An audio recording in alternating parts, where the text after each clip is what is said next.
Hello and welcome to L&L Football. We're back with our coverage of the European Championships, where we'll review yesterday's action and look forward to tonight's games. Absolutely. Today is the final day where we have knockout stage, the first knockout games. So it's the last round of 16 games. Of course, we've got the big heavyweight clash between Spain and Italy to look forward to, and the big one, England taking on Iceland. Yeah, obviously if you look back to yesterday's action, of course, first of all, you have Belgium's resounding win over Hungary, really put a stamp on their, tied to this one of the favourites for this competition. Yeah, I thought Hungary were a little disappointing given how well they played in the group stage. We said against Portugal there were some defensive questions over them. They weren't answered against Belgium. Yeah, it's sort of like, I got this prediction massively wrong. I thought it was going to be a lot closer, but they were limited sort of like snapshots, like just outside the area, Courtois having to make a few saves, but nothing really overall too threatening on the Belgium goal. No, and Belgium were absolutely outstanding going forward. De Bruyne was at his best. Hazard was unbelievable. Carrasco got a goal from the bench. Yeah. They looked really good. Batshuayi as well. Yeah. Much more of a cohesive unit. What they were lacking in that very first game against Italy, it's sort of starting to come together for them a bit more now, and they're shaping up and hitting form at the right point in the competition. So watch out Wales. Definitely.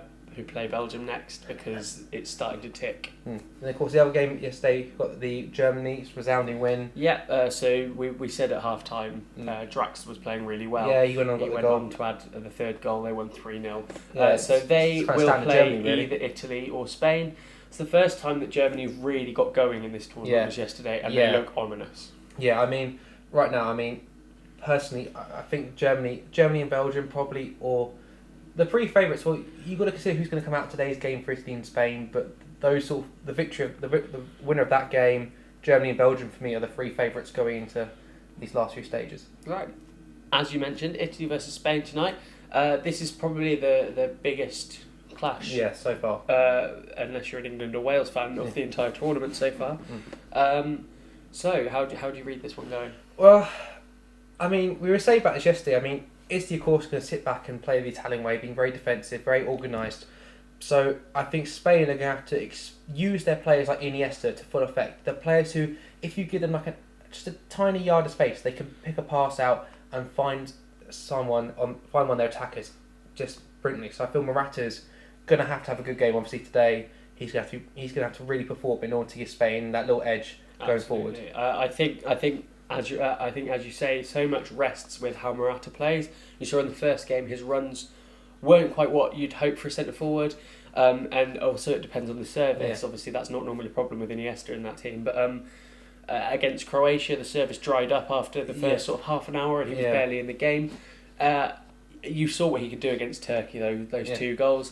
But for my player to watch today is going to be Nolito, because I think he and Morata, if they link up, are a real threat to teams, and I think Italy might struggle to deal with that. Nolito has very much become the sort of like possible transfer target of the tournament in terms of you've got Barca, possibly look at him, City, and he's costing not altogether too much money. Yeah, so he could be a real bargain. He could be for a teams to look at in the summer.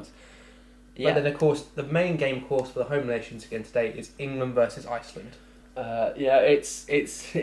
It's a little bit of a worry, because all these round of 16 games have been leading up to us. Yeah. And now we're the final round of 16 game. It's like, okay, everyone else has done what they needed to do. Go on then. I'm kind of annoyed we got Iceland. I'm only annoyed because I wanted Iceland to go on. Don't say that too quickly. No, because I feel like if we'd had Portugal, we might have done better if we got Iceland, because we play better when teams come at us. When teams sit back like a Russia, a Slovakia, and then possibly in Iceland will look to attack a fair bit, but their main strategy is going to be like holding England off. And when we have to come up against those sort of teams and break teams down, we don't do that well. We need teams who sort of come at us so that we can then hit them back on a counter attack and look to exploit the space they leave when they come forward.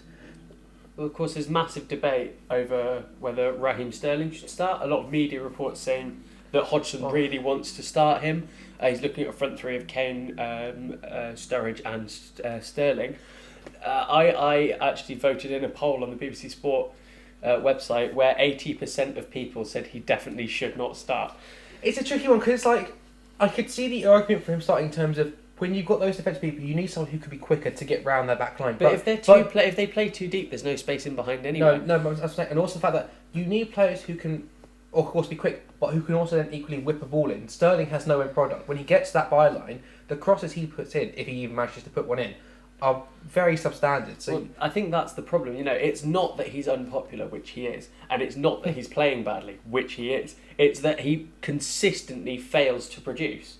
Well, I think for this sort of game, I'd personally like someone like the Lana to come forward, because the Lana, I mean, he's not the quickest player, but I feel like his passing range would suit this game a bit better in terms of if you're trying to whip balls into the area. And arguably, he's been one of our most effective attacking tools in this tournament. Yeah, I feel the Lana... Unfortunately for Lana... The finishing is a problem. Yeah. But the rest of his gameplay has actually been very good and created a lot for England. Yeah. I feel this is going to be Sturridge's sort of... Obviously, when he got started again against Slovakia, people are like, it's going to carry on like the Wales game, he's going to get another goal and well, I think move the on from there. problem is they're not playing him centrally. But it's hard because when you have the Premier League's top goal scorer in your side, you want to use him.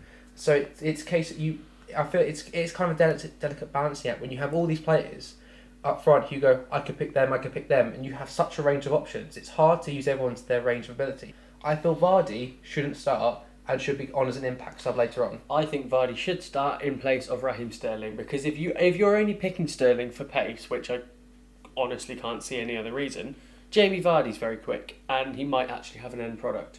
This is a debate that will continue and no doubt continue whatever the result is tonight. But we look forward to tonight with sort of cautious optimism and slight nerve. Yeah, I mean, it's England and a competition. You can never be completely confident. But we will be back tomorrow to bring reaction from these two actually the biggest games of the round of 16. Yes. And look ahead to who everyone's quarter-final opponents are. We'll also probably go over some of the transfer news that's happened. With the reports that Ibrahimovic will be in Manchester very soon to sign his contract.